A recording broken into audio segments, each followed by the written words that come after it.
Hello दोस्तों, कैसे हैं आप लोग। आशा करता हूं आप सब बहुत अच्छे होंगे।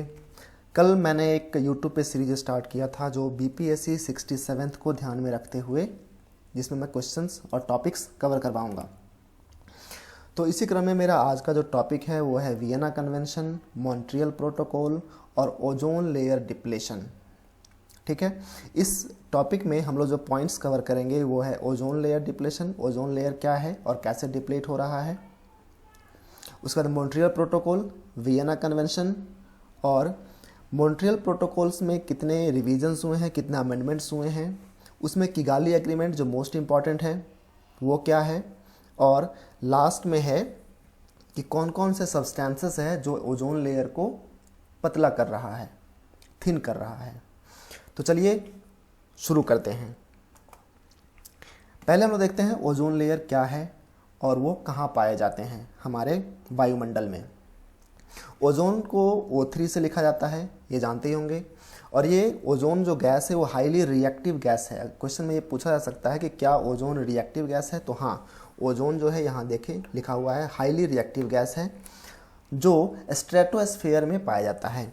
ये है हमारी पृथ्वी, और पृथ्वी के जो सबसे निकट जो वायुमंडल का लेयर है उसे कहते हैं ट्रोपोस्फेयर। उसके ऊपर होता है स्ट्रेटोस्फेयर और उसके ऊपर होता है मेसोस्फेयर। स्ट्रेटोस्फेयर में ही होता है ओजोन लेयर। ओजोन लेयर 15 से 30 किलोमीटर के बीच में होता है। जो ये ट्रोपोस्फेयर है इसकी ऊंचाई 10 किलोमीटर तक मैक्सिमम होती है।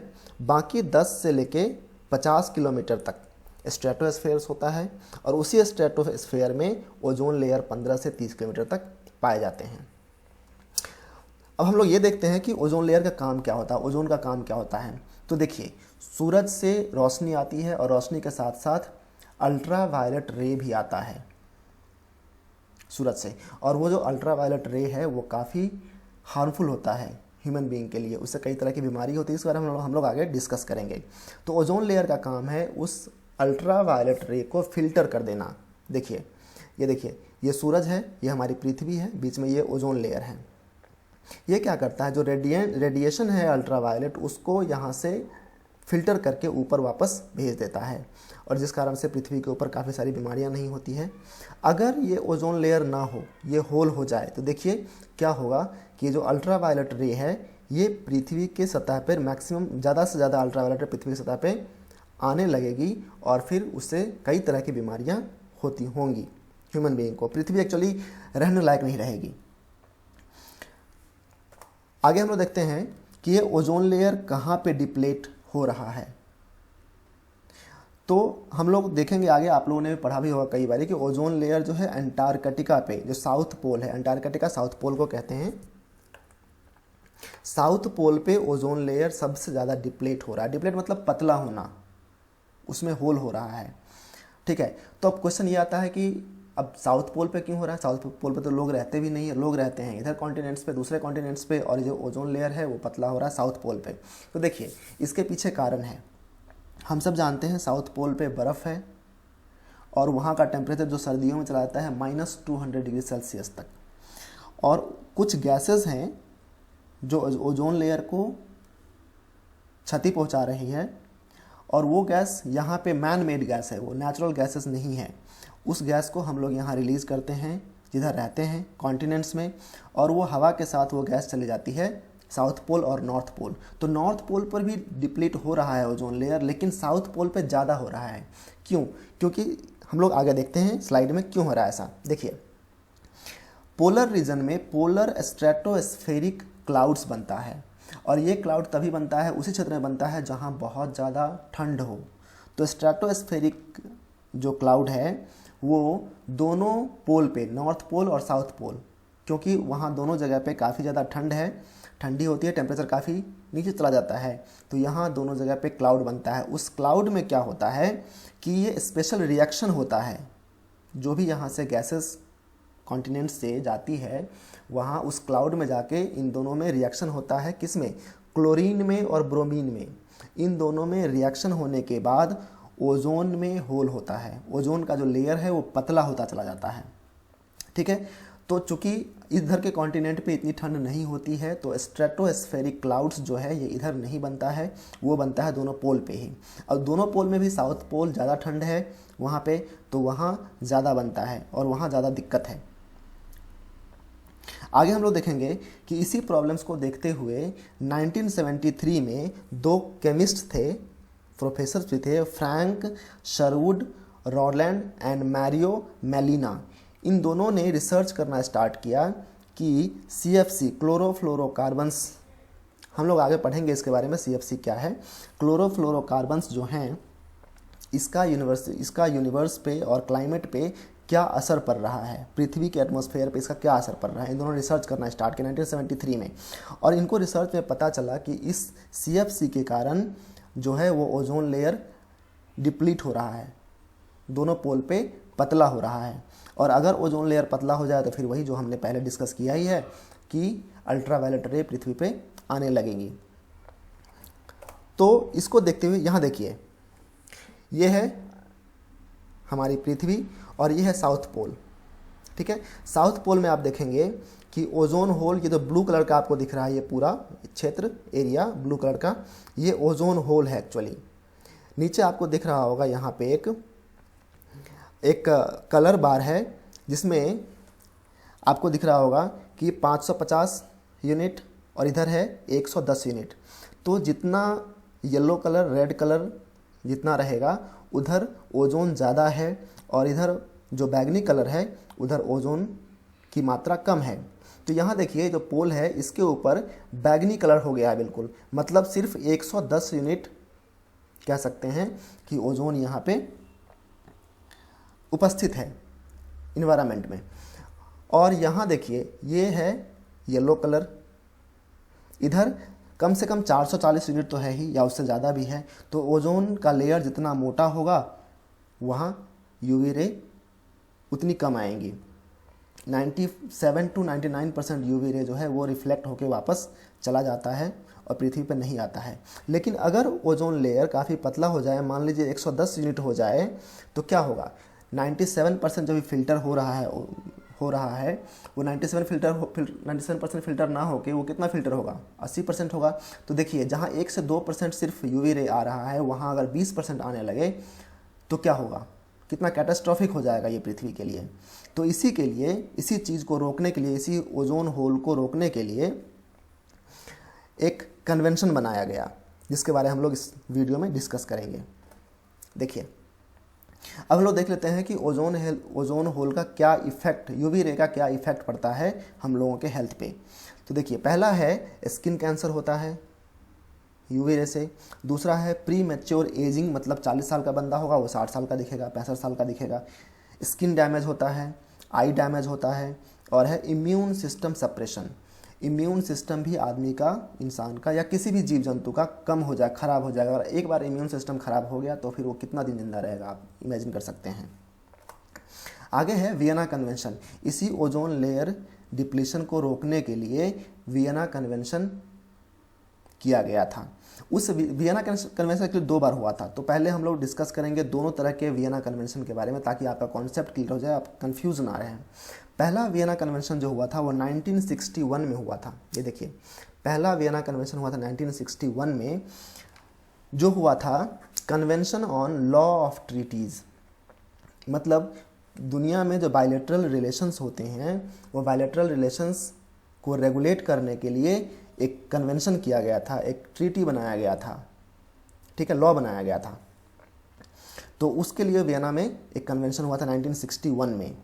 एक्चुअली आप इमेजिन करिए, जैसे आप सब्जी खरीदने जाते हैं, कोई भी सामान खरीदने मार्केट जाते हैं, तो वहाँ वो सामान आपको बेचता है, आप उसे सामान खरीदते हैं। किस लॉ के अकॉर्डिंग सामान बेचना और ख़रीदना होता है, तो वो होता है इंडिया में सेल्स ऑफ गुड्स एक्ट के तहत। तो छोटा से छोटा सामान अगर आप खरीदते हैं और कोई बेचता है तो वो भी किसी न किसी एक्ट के अंडर होता है। और मान लीजिए 2 कंट्री के बीच में अगर ट्रीटी हो रहा है, एग्रीमेंट हो रहा है, तो वो किस एक्ट के तहत होता है, उसमें भी कुछ ना कुछ एक्ट होना चाहिए, कोई तो कानून होना चाहिए। अगर बिना किसी कानून का कोई एग्रीमेंट हो जाए तो उसको कौन मानेगा, कोई कभी भी ट्विस्ट कर सकता है उसको, कोई कहेगा मैं तो मानूंगा ही नहीं, मैं कुछ और मानूंगा। तो इसके लिए एक लॉ बनाया गया जिसको कहा गया है Vienna convention on the law of treaties. इसको साइन किया गया था 1969 में और इफ़ेक्टिव है ये 27 जनवरी 1980 से। वियना एक कंट्री है, एक ऑस्ट्रिया कंट्री है यूरोप में, और ऑस्ट्रिया का कैपिटल है वियना। यहाँ आप देख रहे होंगे ये है ऑस्ट्रिया और ऑस्ट्रिया का कैपिटल है वियना यहाँ पे। तो ये जो यहाँ पे देख लीजिए आप, वहीं पे ये कन्वेंशन हुआ था 1961 में, इसीलिए इसका नाम है वियना कन्वेंशन। तो ये वाला जो कन्वेंशन है, ये कन्वेंशन ओजोन लेयर से रिलेटेड नहीं है, बल्कि ये है डिप्लोमेटिक रिलेशन से। जो पहला 1961 वाला वियना कन्वेंशन हुआ था वो डिप्लोमेटिक रिलेशन से रिलेटेड है, उसमें ओजोन लेयर का कुछ भी लेना देना नहीं है। एग्जांपल के लिए आप मान लीजिए इंडिया और पाकिस्तान में, इंडिया और पाकिस्तान का एग्रीमेंट है, मान लीजिए टमाटर बेचने और किसी भी दूसरे चीज़ का, प्याज बेचने के लिए। तो अगर दोनों ने बंद कर दें, तो आपने कई बार न्यूज़ में सुना होगा कि इंडिया कहता है कि पाकिस्तान वियना कन्वेंशन का उल्लंघन कर रहा है, पाकिस्तान भी कई बार क्लेम करता है कि इंडिया वियना कन्वेंशन का उल्लंघन कर रहा है। वो यही होता है, जो ट्रीटी होती है दो कंट्री के बीच में, डिप्लोमेटिक रिलेशन होता है, वो इसी कन्वेंशन के अकॉर्डिंग रेगुलेट होता है। ठीक है, अगला हम लोग देखेंगे कि वियना कन्वेंशन हुआ था protection of the ozone layer adopted in 1985। तो देखिए, ओजोन लेयर के प्रोटेक्शन के लिए फिर एक वियना कन्वेंशन हुआ 1985 में, सेम जगह पे। ओजोन इस बार जो हुआ था वो हुआ था ओजोन लेयर को प्रोटेक्ट करने के लिए, ताकि यूवी रे पृथ्वी पर ज़्यादा से ज़्यादा ना आ सके। ये 1985 में हुआ था, और वो वाला हुआ था 1961 में। 1961 में हुआ था, 1969 में साइन हुआ और 1980 से इफेक्टिव है। और ये वाला जो हुआ था ओजोन लेयर प्रोटेक्शन के लिए, ये हुआ था 1985 में। इस कन्वेंशन का एम क्या था? इसमें था ह्यूमन बीइंग के हेल्थ को और इन्वायरमेंट को प्रोटेक्ट करना, सुरक्षित रखना, ओजोन लेयर के पतले होने को रोकना। ठीक है, ये हुआ था। और इसका जो है 1985 में तो वियना कन्वेंशन हुआ, और उसके बाद 1987 में ये इस पे साइन हुआ। आगे हम लोग देखेंगे इसके बारे में। देखिए, 1985 में हुआ वियना कन्वेंशन, और उसके बाद 1987 में मॉन्ट्रियल प्रोटोकॉल साइन हुआ। मॉन्ट्रियल एक सिटी है, ठीक है, कनाडा में, कनाडा का सेकेंड मोस्ट पॉपुलस सिटी है मॉन्ट्रियल। उसी में इस वियना कन्वेंशन जो 1985 में हुआ था, उस बार तो कोई साइन एग्रीमेंट नहीं हो पाया था। उसके बाद मॉन्ट्रियल में मीटिंग हुई, और उस कन्वेंशन में मॉन्ट्रियल प्रोटोकॉल जो है वो साइन हुआ 16 सितंबर 1987 में। और 1987 में साइन होने के बाद इस पर पार्टीज़ को, जितने भी कंट्रीज़ हैं दुनिया में, उन सबको कहा गया कि ठीक है, अब आप साइन करिए इस एग्रीमेंट को, और फिर इसको फिर अडॉप्ट करेंगे हम लोग। तो 1985 से 1989 तक 2 साल तक, 1987 से 1989 तक 2 साल तक कंट्रीज़ को टाइम मिला था इसको साइन करने का। और फिर जाके कंट्री के साइन करने के बाद, बहुत सारे कंट्री के साइन करने के बाद 1 जनवरी 1989 को ये जो है अडॉप्ट कर लिया गया मॉन्ट्रियल प्रोटोकॉल को।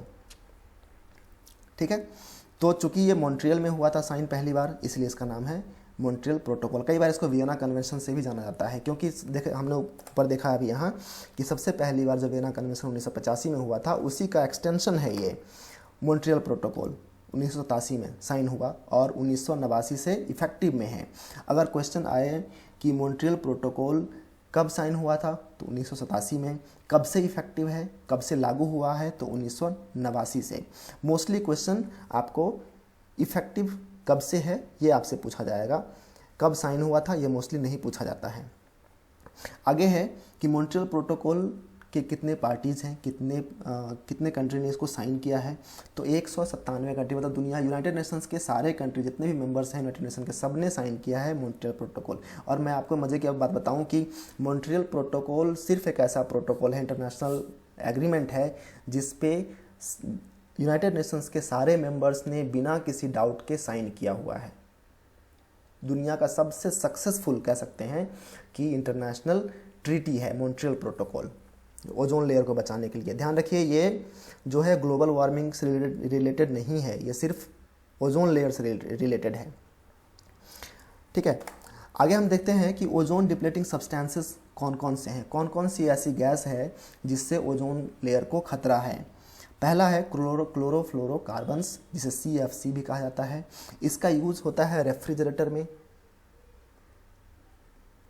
फ्रिज में। इसका यूज होता है रेफ्रिजरेटर में, AC में। हालांकि अब क्लोरोफ्लोरोकार्बन्स का यूज नहीं होता है, इसके यूज को बैन कर दिया गया है। तो जो रेफ्रिजरेटर में यूज होता था क्लोरोफ्लोरोकार्बन्स, उसको फ्रियोन कहते थे। दूसरा है हैलोन। हैलोन का यूज होता है फायर एक्सटिंग्विशर में। यहाँ देखिए, ये है आग बुझाने वाला सिलेंडर, देखा होगा आप लोगों ने। ये होता है हैलोन फायर एक्सटिंग्विशर। इसके अंदर जो होता है वो हैलोन यूज होता है, जिससे भी ओजोन लेयर को खतरा है। अगला है कार्बन टेट्राक्लोराइड्स, CCl4। कार्बन टेट्राक्लोराइड जो है, इसका यूज होता है ड्राई क्लीनिंग इंडस्ट्री में, तो ड्राई क्लीनिंग के लिए इसका यूज़ किया जाता है। अगला है मिथाइल क्लोरोफॉर्म। मिथाइल क्लोरोफॉर्म का यूज होता है स्पॉट क्लीनर्स में, दाग धब्बे छुड़ाने के लिए मिथाइल क्लोरोफॉर्म का यूज होता है। इसे भी याद रखिए, क्वेश्चन पूछा जा सकता है। इसके बाद है हाइड्रोब्रोमोफ्लोरोकार्बन्स। हाइड्रोब्रोमोफ्लोरोकार्बन्स HBFC जो है, इसका प्रोडक्शन, मास प्रोडक्शन नहीं हो पाया। इसका सिर्फ एक्सपेरिमेंटल पर्पस के लिए थोड़ा सा प्रोडक्शन हुआ था कनाडा में, उसका बंद कर दिया गया। तो इसकी तो कोई दिक्कत है ही नहीं, ये तो प्रोडक्शन ही नहीं हुआ। अगला है हमारा हाइड्रोक्लोरोफ्लोरोकार्बन्स, HCFC। अब देखिए, क्लोरोफ्लोरोकार्बन्स के बाद HCFC का भी यूज़ रेफ्रिजरेटर में होता था और AC में होता था, लेकिन बाद में इसको भी बैन कर दिया गया। उसके बाद है मिथाइल ब्रोमाइड। मिथाइल ब्रोमाइड जो होता है, इसका यूज होता है गैस फ्यूमिगेंट में। मतलब ये देखिए, मिथाइल ब्रोमाइड जो कीटनाशक दवाइयाँ होती है, उसमें मिथाइल ब्रोमाइड ही होता है। एक्चुअली कीटनाशक दवाई मिथाइल ब्रोमाइड जो है वो जहर है, पॉइजन है, यहाँ देखिए लिखा हुआ है। तो कोई भी कीटनाशक दवाई अगर कहीं पे छिड़काव हो रही है तो वहाँ या तो मुंह कान बांध के जाना चाहिए, मुंह आँख, या नहीं तो जितना हो सके दूर रहा जाए। हम लोग मच्छर को भगाने के लिए या फिर कॉकरोच को घर में मारने के लिए भी लाते हैं सिलेंडर में मिथाइल ब्रोमाइड। तो ये है मिथाइल ब्रोमाइड, जिससे भी ओजोन लेयर डिप्लीट हो रहा है। आगे है ब्रोमोक्लोरोमीथेन।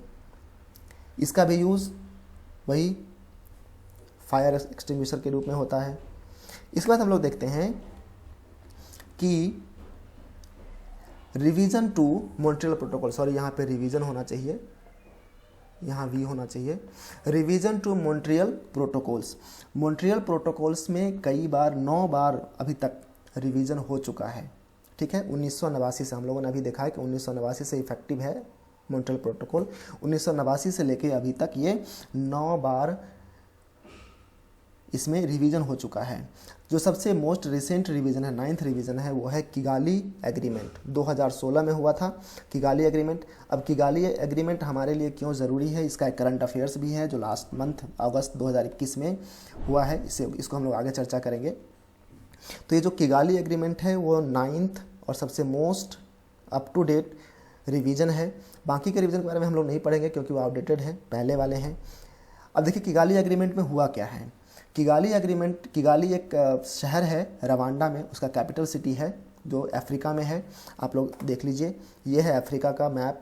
इसमें रवांडा एक छोटा सा कंट्री है, यहाँ पे इसी का कैपिटल है किगाली। वहीं पे एग्रीमेंट हुआ था, ठीक है, वहीं पे कन्वेंशन हुआ था, इसलिए इसका नाम है किगाली एग्रीमेंट। तो किगाली एग्रीमेंट में हुआ क्या क्या था, ये सबसे पहले देखते हैं ये कब हुआ था। ये हुआ था 15 अक्टूबर 2016 को, जो कि इफेक्टिव हुआ 1 जनवरी 2019 से। क्योंकि इसमें ऐसा होता है ना कि कुछ कंट्री साइन करेंगे, इतने मेंबर्स इसके ऊपर साइन कर दे, तभी जाके ये हम अडॉप्ट करेंगे। वही हुआ था, कुछ मेंबर को साइन करना था, उन लोगों ने साइन कर दिया, तब जाके 2019 के 1 जनवरी से ये लागू हो गया। अभी के टाइम में किगाली एग्रीमेंट को 197 पार्टीज़, मतलब जितने भी मेंबर्स हैं यूनाइटेड नेशंस के, सब ने साइन कर दिया है।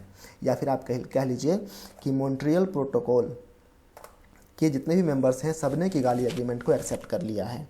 ये भी ओजोन लेयर से ही रिलेटेड है। अब देखिए, हमने ऊपर पढ़ा है पिछले के स्लाइड में कि क्लोरोफ्लोरोकार्बन्स को रेफ्रिजरेटर और फ्रिज में यूज़ करने से बंद कर दिया गया। तो इसके बाद क्या हुआ, क्लोरोफ्लोरोकार्बन बंद होने के बाद जो इंडस्ट्रीज़ है वो यूज़ करने लगी HFC, हाइड्रोफ्लोरोकार्बन्स। हाइड्रोफ्लोरोकार्बन से ओजोन लेयर को कोई खतरा नहीं है, लेकिन ऐसा देखा गया बाद में कि हाइड्रोफ्लोरोकार्बन्स HFC जो है, यहाँ देखिए हाइड्रोफ्लोरोकार्बन्स जो है ये ओजोन लेयर को तो कोई खतरा नहीं पहुंचा रहा है, लेकिन इससे ग्लोबल वार्मिंग बहुत ज़्यादा हो रहा है। ठीक है, और इसी ग्लोबल वार्मिंग के खतरे को देखते हुए फिर किगाली एग्रीमेंट किया गया था 2016 में कि हम लोग HFC को भी बंद करेंगे, फेज मैनर में इसका भी यूज़ ख़त्म करना है धीरे धीरे, ताकि ग्लोबल वार्मिंग ना हो। तो हम लोग आगे देखेंगे कि ये जो HFC है ये कार्बन डाइऑक्साइड से 1000 गुना ज़्यादा ग्लोबल वार्मिंग करता है। तो अब देखिए, एक तो हम लोगों ने ओजोन को बचाया, ओजोन को बचाने से पृथ्वी की गर्मी बढ़ गई HFC से। तो फिर 2016 में किगाली एग्रीमेंट में कहा गया कि नहीं, हम लोग धीरे धीरे फेज्ड मैनर में HFC को भी हटाएंगे। 2045 तक का टारगेट है, 80 से 85% HFC यूज़ को ख़त्म कर देना है। ठीक है, अब किगाली एग्रीमेंट हुआ था 2016 में, 2019 में इफ़ेक्टिव हो गया 2019 से 1 जनवरी से। लेकिन क्या इंडिया ने किगाली एग्रीमेंट को 2019 या उससे पहले साइन कर लिया था? तो आंसर है नहीं। दोस्तों, इंडिया ने इस एग्रीमेंट को साइन किया है अभी अभी अगस्त, देखिए ये PIB से मैंने एक स्क्रीनशॉट लिया है, 18 अगस्त 2021 को हमारे कैबिनेट ने अप्रूव किया है कि हम मॉन्ट्रियल प्रोटोकॉल के अंडर जो किगाली एग्रीमेंट है उसको रेटिफाई करेंगे। ठीक है, तो हमारे लिए ये बहुत ज़रूरी है। ये क्वेश्चन भी आ सकता है, हो सकता है इस बार आ जाए कि इंडिया ने कब साइन किया किगाली एग्रीमेंट। तो अगस्त 2021 या प्रिसाइजली 18 अगस्त 2021 को। ठीक है दोस्तों, ये है हमारा रवांडा। बस आज के वीडियो में बस इतना ही। आगे हम लोग नेक्स्ट टॉपिक को ही चूज़ करेंगे और उसको डिस्कस करेंगे। खुश रहिए, पढ़ते रहिए। Bye bye.